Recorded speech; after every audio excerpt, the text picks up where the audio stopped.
everybody. My name is Florence. Some people call me Auntie Flo, others just call me Flo. I'm here again in this beautiful place, this beautiful garden, at the home of one of our members, Mrs. Elizabeth Haketa Choongo, who is a member of our senior citizens group. Mrs. Choongo, if I can pronounce it correctly, the Tonga way, is also our chairperson of the senior citizens group. So we are very happy to be able to come to our place and just have a chat with her. The senior citizens group, this is a group which is made up of volunteers like myself, as well as senior citizens. The senior citizens group, we bring seniors together so that they interact amongst themselves, and also we get them to interact with the community. So without much further ado, I'm going to bring in Mrs. Elizabeth Choongo into the conversation so that we just have a chat with her. You know, we are in these times of COVID-19, and we thought that paying our seniors a visit would be great instead of just sitting around at home and waiting for the pandemic to end. So, Mrs. Elizabeth Hakete Choongo. Haketa, not Hakete. Haketa Choongo. Yes, ma'am. Yes, is that right? Yes. Yes. And if you want to know, she's also called Rina Isabel, mother of Isabel, and also Ranemi Rachimuka, meaning grandma of Chimuka. So this is a great lady. How are you, Mrs. Choongo? I'm fine. How are you? Fine. Okay. Yeah. And you're fine. You're not feeling any aches or anything. Today is a good day. Yes. It's a good day. Okay. Can you tell us about yourself? Who is Elizabeth Choongo? I come from a family of 5. I'm the youngest in that family. Okay. I was born on the 5th of November, 1945 in Mufulira. My father was a policeman. Okay. 5th of November, 1945. Yes. My father was a policeman. But I grew up in the southern province because he retired early. Okay. Since you were the last born, of course. Yeah. So basically, I did all my education in the southern province up to secondary school level. Okay. I was fortunate enough that I'm from near Chikuni Mission. Primary, I went to Chikuni Girls Secondary School. And then from there, I was accepted to go to St. Mary's Secondary School in Livingston, Maramba. Maramba, yes. Yes. I think it was famously called Maramba. Yes, but those days when we were going to school, it wasn't very, well, the girls were not given priority in education. Unfortunately, my father had 4 girls and only 1 man. But he came up with a new motto that if he educated his girls, we didn't need to inherit anything from him. He would give us education, and that would be our inheritance. So we were lucky that our dad was prepared to pay school fees for us, even if we were girls. Of course, there were people who tried to derail him and say, "Oh, pay for your nephews, what and what." But he said, "No, I'll leave an inheritance for my daughters." Yes. He was a smart man. Yes, an ex-policeman. And being the youngest one, I was lucky in that I was a bit jacked up. She was jacked up. Yes. I mean, I had some intelligence. Yes, and experience. Because I didn't get spoiled because I was the last born. Yeah. I also had to go to boarding school early. Yes.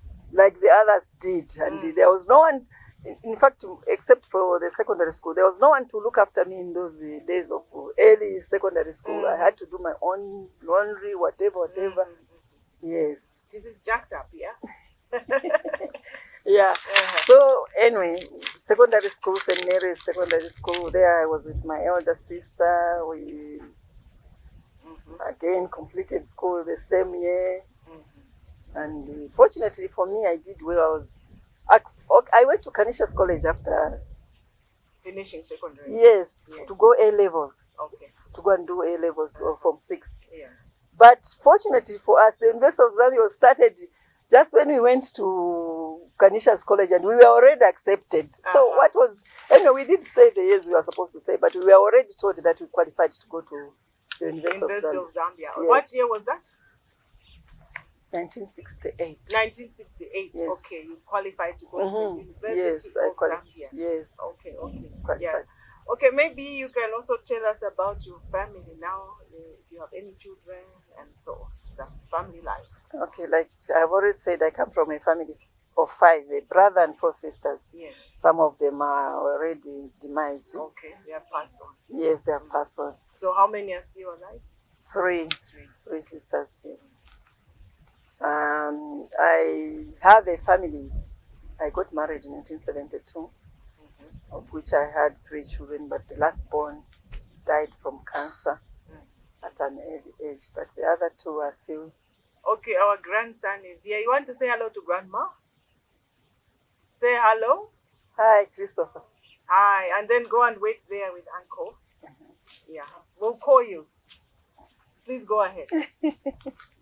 Yeah, I have a daughter and a son right now who are living with me right here. The son is in that house with his family, and my daughter is building a house where I might move, but I find it's better to be independent. I can do whatever I want to do, even in the night. House. Yes, Okay.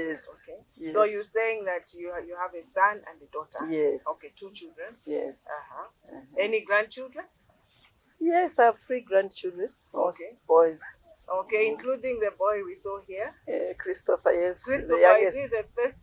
He's the youngest, yes. The first one is completed even in grade 12. Okay. He's 16 years now.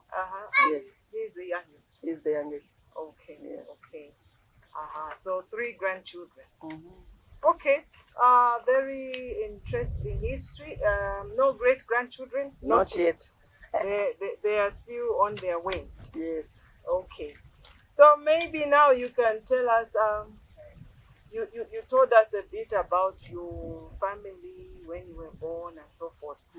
Maybe in the next segment we are going to talk about your school, your career and so forth. So for now, let's take a break. Welcome back.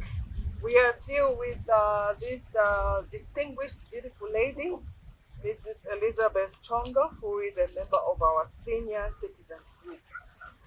We were just about to talk about your career, maybe a bit about something about your family life. And what has your career been? You told us that you qualified to go to the University of Zambia, but what happened? What did you? Yeah. After Canisius College, I went to the University of Zambia, where I had wanted to start business administration. Yes. But I was in the second group of graduates. Okay. At the time I was there were no lecturers in business administration, but since the first year was just general, anyone could do economics, what to prepare for the second year in which we started specializing. Okay. I found that I had done courses that enabled me to major in economics. Economics. Yes. Okay. But before you go into the details, you must have been very smart at school, yeah? For you to finish in Chipuni and then be selected at the University of Zambia, you were quite smart. Yes, I was actually. When we got the results for all levels, each one of my classmates got a small note saying that congratulations to Elizabeth Haketa, who has obtained first division pass for St. Mary's. So anyway, it wasn't an old school. Yes. But up to that level, nobody had attained first. Wow. But God had given me that intelligence. I must say, I'm grateful. Yes. Yeah. So we went to University of Zambia, and I remember you said that they came all the way to collect. You remember old stories. The government of the olden days were very good. When you are qualified for something, they either sent you a warrant to travel on the train. But since there was a need, a Land Rover was sent to my father's farm. It passed through the fields to come and collect me to take me to Wow. I'm sure your father was very proud. He was. Yeah. Okay, so you went to the university? Yes, and majored in economics. I was one of, there were 7 of us in the class. I was the only girl that majored in economics that year. I managed to get my degree with credit. Yes. Credit. Yes. After that, now it was, but for us again, the government was still very generous. There was a job for everybody even before you finished school. Please tell us about those good days. How good was it? Oh, they were very, the way you see children suffering these days, walking until their toes are peeping through the shoes. For us, immediately you have passed, they know that so many have passed from Kanisha, so many from St. Mary's, and they were already allocated to whatever. Anyway, we had career. We indicated what careers we were interested in. Career guidance teachers. So after graduating, we were taken to NIPA to prepare us for the civil service, which I attended. And after that, I was allocated to the Ministry of Rural Development. Rural Development. Yes, and I posted to Southern Province. Oh, Southern Province back. Back again. Oh, yes. nice. Because at least you'll be able close to your family and relatives. Choma and Monze. Yeah. Yes. Okay. So that's how I entered into the field of economics. I worked for the government. From the government, I joined the Development Bank of Zambia. Yeah. Then from DBZ, I was recruited by the United Nations Development Program, UNDP, to run a women's credit project. Yes. To give credit to women and see if they were able to repay loans, because the men were failing to repay the loans. Yeah. So this was a test project. Okay. Yes. I worked with the UNDP project for 2 years. And in fact, the women we targeted were mostly from the compounds, not the, the low cost, not the low cost areas, but in the compounds. Yes. But in the urban areas, because we took Ndola, Kabwe and Lusaka's test areas to see if the credit. Okay. Yes. Yeah, in other countries they call them in the slums. Here we say compounds. So it was the ladies in the slums. Yes. Yeah, for other people to understand. Yes. Okay. Yes. And because of that stint I did in the compounds with the women, yeah, I developed an interest to work with the women, because I realized they were just doing businesses. They didn't know what they were doing. So since I had this knowledge, after working with UNDP, yes, I started a club, Femina Club, okay, where I taught, first of all, I taught women how to budget, okay, how to prepare for their business, whatever business they were doing. Financial management. Yes, a small appraisal, to do a small appraisal. Yes. I taught them, and after that, that's when they were, initially it was just to teach them the knowledge. But eventually someone came and said, but why don't you apply for a loan with this kind of teaching you're giving the women? And we did apply for a grant, and we got a grant from the Japanese embassy. Yes. So how did this project develop? Was it very successful? It was up to the time I left the group I was living with to come, and I relocated to this farm. I left it. My first home was near Chawama. Okay, close to Chawama. Yes, it was close to Chawama. But slowly you teach people to do this, but as soon as you get the money, they do their own thing. They have nothing to show for it at the end of the day. Whereas if you are dedicated yourself, you go and, if it's for tie and dye, you go and buy the materials, and you have something to show the donors. But then when I realized that's what was happening, it was too far for me to be traveling, commuting from here. Okay, but all in all, it was very successful. Yes, it was. And the women appreciated it. Yes, they did. In fact, for the training, a few weeks ago, I passed through Commerce, and someone just said, this is the woman who taught me how to prepare a budget for my business. Okay, which was nice. rather nice, because I couldn't nice. even remember the lady, but since she mentioned that. Okay. Yeah, we have a lot of young people out there. We call you senior citizens, or maybe let me just say our mother, for some of you, your grandmother. In terms of marriage, there are a lot of young people out there who are planning, wishing, praying about getting married. Maybe you can tell us something about how you got married, how you met your husband, how family life has been with you.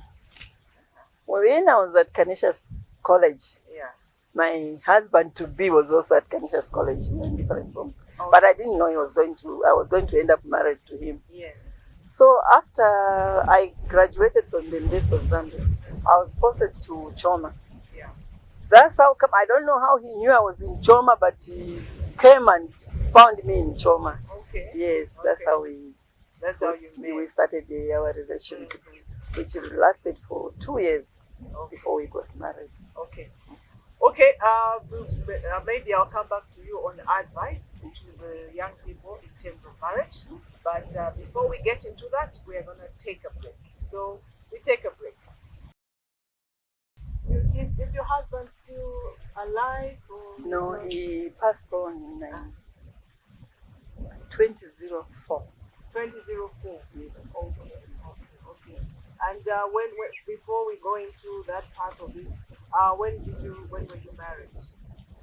In 1972. 1972.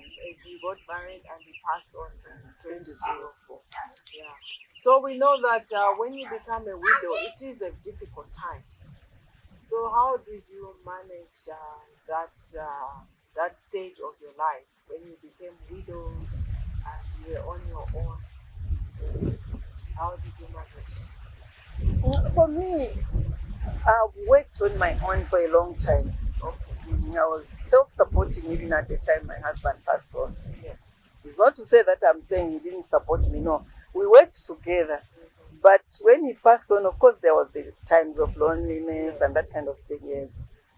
But really, in terms, I had already retired from work that time. Yes. So it's important to be independent? Yes, it's very, in fact, I tell the young ladies, when you get married, not to start thinking that, hey, now I'm married, my husband will do this for me. Yes. For me, I bought my own cars. Yes. I built my own houses. Okay. I did almost everything for myself. But of course, I got is it chided for doing such things as a woman? But sometimes it's necessary because the way you plan and think, if you find that your friend is dragging you down, just go ahead and do it yourself.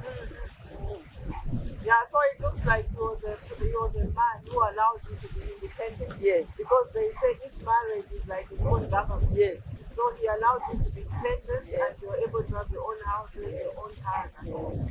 So talk to a woman out there who might be going through the same situation of being widowed and so forth. My sister, widowhood comes at any stage in your life. Yeah. The most important thing is you've got dependence.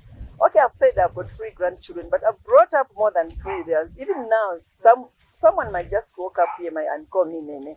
Yes. Because I had the responsibility of bringing up some of my brother's children. Yes. And some of their grandchildren. So in order for you to continue living, mourn for a reasonable period. Yes. But you will never forget the dates. Yes. Carry them in your heart. Yes. But continue living. Continue living. Yes. Okay.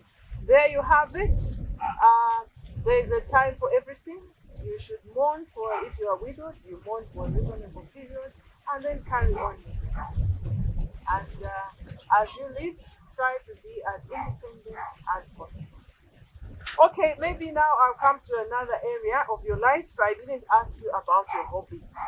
What are the hobbies of Mrs. Elizabeth Choongo? What do you like to do? Not only now, but even before. I used to be multi-talented. Yes. I used to knit a whole lot of toys, knitted toys, and sell them in Panjira Cooperative. They used to go, they used to go very well with me. That's knitting again. And I knitted the sweaters, Yes. All sorts of things. Yes. And I notice sometimes when I meet you, I find you are knitting. Yeah.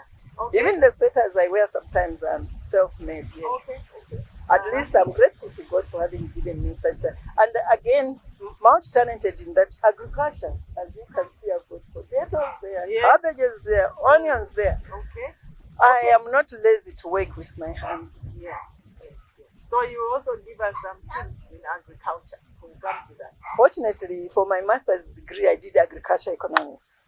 So that put me in the front of knowing exactly how many bags of fertilizer you need for an acre of maize, that kind of knowledge, which I basically used in Development Bank of Zambia. I was an agriculture economist, yes. Okay. So there you have it. If you want knowledge about agriculture, we have someone here who is very experienced. Yes, you have talked about knitting, agriculture. What else? In terms of your hobbies, not only hobbies, but also what you like to do. Or even in the past, what you like to watch? In the past, I used to Okay, I used to do like home-based care, Home-based care. especially for Christ the Redeemer Church. I actually was the second coordinator for home-based care, but I trained the women under home-based care for that parish. Okay, I think this one is very interesting. First of all, what is home-based care? At that time, we had is it another pandemic of AIDS? HIV. HIV, yes. So a group of us were organized at the church to volunteer to take care of the sick. Yes. Because they were like, nobody wanted to go near them. Yes. But we would go around if they needed bathing, give them bath, if they needed, yes. Okay. If they needed just cleaning the house and washing their clothes. That was what home-based care was for us. And then the archdiocese used to give us some food. We used to distribute to the people who were well. Yes. And that was when 90s, was it 80s, 90s? Is when we started the home-based care. 80s, 90s, yes. 80s to the 90s. Mm-hmm. Okay, but that is a very specialized field. I think I'm quite interested here. It's quite a specialized field. Where did you get the skills to be able to know what to do to look after these people who are? We were basically trained by the Archdiocese of Lusaka again, because that was a special group. We were even given certificates. Yes. Yes, we had training from the people in Chikakata. Yes. Yes, and just some knowledgeable people. Okay. Yes. Okay. So we didn't just start. We had to undergo training first before we. Yes. Yes. And then we also received the religious training, because you have to be kind to take care of those people. Yes. You find they've messed themselves up there, and are you going to? You have to handle them whether you have a plastic or not. But those days there was no COVID anyway. And so we did. I think I got about 3 certificates. Okay. Yes, under the program. No, I think that is very amazing because I think at the time of this HIV pandemic, I was young, but I think I was in my teens, and I remember it was very difficult, and people really, really got sick. Yes. So for you to be able to take care of them, I think it calls for a special gift. Yes. It is not something that everybody else can do. Yeah. So, any other hobbies like interest in terms of singing, dancing? I sang we sang too much when we were at St. Mary's Marama. Okay. But I used to sing in church anyway. So there you have it, somebody who used to sing. She's going to sing for us. Trust me, I'll make sure she sings for us. And the grandchildren are around. They will assist. They're around. They are actually eagerly waiting to come and help grandma to sing. So before we go to our next segment, and where we are going to hear some, tenor, auto, let's take a break. Welcome back again. We are in the last part of our interview, or just our chat with our mother here. As I'm sitting in this beautiful garden, there's a lot of crops around me. We'll be able to show you some of the things that our mother grows here. There's everything: strawberries, sweet cabbages, too many to mention, and she'll give us some tips. I'll usually like to ask our seniors one of their saddest memories, and how they got through that saddest memory, and also fondest memories. Obviously, they say you start with the good. What are some of the fondest memories of your life? The one I remember most is when I had my daughter. Okay, firstborn daughter. Firstborn daughter, the only daughter. Yes. Yes. I was so, you see, my birthday is 5th November, and I was thinking I would give birth on the 5th November, but she decided no. She was born just a few minutes before midnight on the 4th of November. But still, that was a very beautiful birthday gift. Yeah, she did want to share. She didn't want to be trodden down. Okay. So that's one of my happy memories, other than yes. Okay, it's very nice to hear. She was really happy to have a firstborn daughter. And her name is Isabel. I wish she was here. We could have seen this precious Isabel. Okay. Because of time and maybe some of your saddest memories, there are people out there also who are going through a lot of things, and maybe it can also help them. One of the saddest memories. my saddest memory was when I lost my last born son, Chimuka. Last born son. Yes, Chimuka. This Chimuka is named from my late son. Okay. Chimuka, that's your grandson? My grandson, yes. Okay. First grandson. Yes, he was born after my Chimuka died. Okay. He was a brilliant student. He was only 14 years when he was diagnosed with cancer, and within maybe 6 months or so, he passed on. Oh my God. It was very difficult for me to get from that depression because someone thought it was better for me to go back to work. Yeah. You know, people give advice, this Yes. and that. I was still working that time. Yes. So instead of getting a month's leave, I just got half a month. Yes.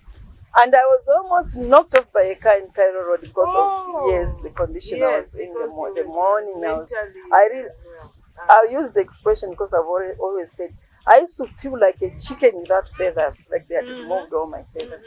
But then a good Samaritan just came and plucked me from the road. I said, Mom, if you want to continue living, and there must be a reason why you are like that, but go and sit where you are supposed to sit and think about it. Yes. You've got children, what, and for sure I had other children. So, Yes. and I want to thank my late sister, Mrs. Hamamba Josephine, also. Mrs. Josephine Hamamba. She was prayerful. She used to bring me a lot of literature, encouraging me not to mourn so much. Yes, and she introduced me to this adoption of the unborn child. Okay. Because of the amount of money I went through. She said, no, Yes. don't do that. Yes. Because help Mary mourn for the children that are lost and through abortion and things like that. That's when, since that time, I've been adopting unborn children up to now. Okay. We would like to hear more about that, but maybe that will be in the next interview. Adoption of unborn children. That sounds very interesting. A lot of interesting things here. Okay, because of time, we heard about that sad experience of losing a child. I know that's the most painful experience of losing a child, but because of time, we have to move on. Mrs. Choongo, are there any people in your life that have contributed greatly that you'd like to say thank you to? Yes. To begin with, my late mom. She encouraged us to go to school, even as in those days, like I mentioned, women were really not important to educate. My mom used just even to go to the hills, collect firewood, to make beer for us to be able to pay our school fees at school. What was her name? The full name? Maria Milimo Hageta. Okay. She encouraged all of us women to go to school. And then our dad came up with financial support. This idea that if he educates us, we get our inheritance. We don't have to suffer going to look for inheritance from someone else. And the name of the dad? Vitalis Haketa. Yes. And then my late sister Josephine, she really encouraged me to know how to pray. She taught me how to pray. And then my other elder sister. Your name of your elder sister, Josephine Hamamba. Yes. And then Rita Haketa, my other elder sister. Rita Haketa. She was a civil servant, and she was always there to support me in whatever I needed. Yes. Okay. Any word to your children? And Mr. Hamamba was. Okay. Josephine Hamamba. Josephine and the husband, Mr. Hamamba. And my children. The word to your children. Yes, they saw that I was living here alone. They both moved here. One has a house there, the other one is building a house there. Okay. They are in full swing to support me in my last days. Okay. Okay. Lovely children, but I don't think they are last days. Just got a lot of time to go. Yeah. So okay, those are the people that our mother would like to say. Sorry, maybe I should mention my son. He's Steve Joe. Aha. You've talked about your daughter Isabel. Yes, firstborn. Steve Joe. He's the father of these naughty people around. Okay. Does he have a middle name? Unfortunately, Steve Haketa Choongo. Okay. Now we are winding up. If you were to make a wish, if I came to you and said, by Elizabeth, what would you make a wish? Any wish that you'd like to make, something that you'd like to see or happen, make a wish. What would that be? in this area, you see big farms, but there are a lot of underprivileged people living on the farms also. Underprivileged? Yes, I would like people who live in these houses in the barriers, Yes. to have a small school for their children. Okay. Because education is the key. Even if these days there are no jobs, but Yeah. if you are educated, at least you've got a tool you can use. Okay. I would really like for the small children. Some of them are 10 years, they don't go to school In this age. Yes, Yeah. in this area. Okay. Okay. So she wishes there was a school Yes. for the underprivileged in the farm. Yes. Yeah. The one has in cars drive their children to school. What about Yes, the people who can't go to these far flung schools. Okay.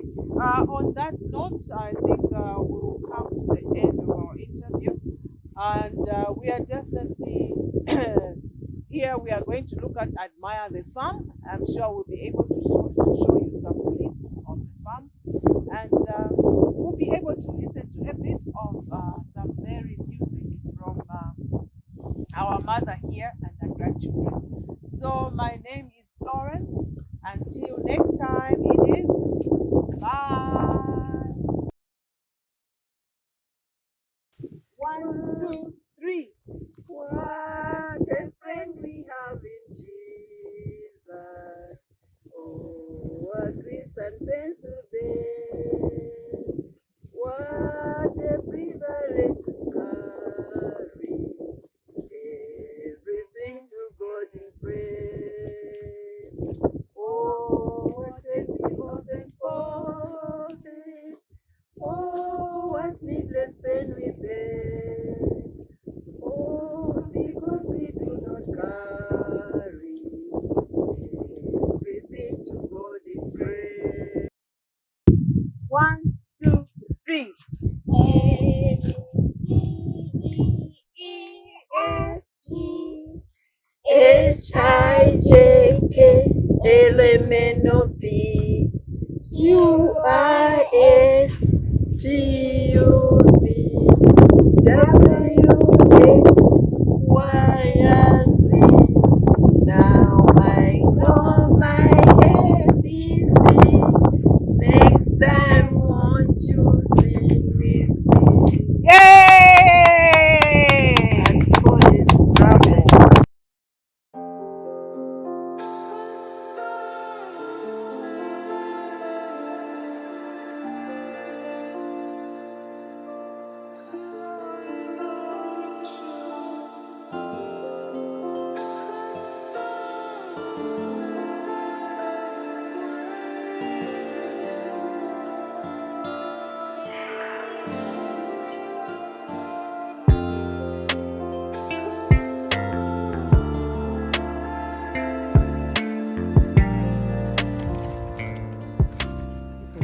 Have good soil around here. Yeah, yeah. So you put it in the soil like Even this. like with flowers. They will die eventually when Let you me start see shumari. the roots. Well, they really haven't formed properly, Oh, but they're this- going to come yes, out. yes. Ah, okay. There's bring maybe there's one with better roots. yes, I'm so So you can go and put in a. So you put But it these in are a- this is what you are going to plant. You don't plant it directly in the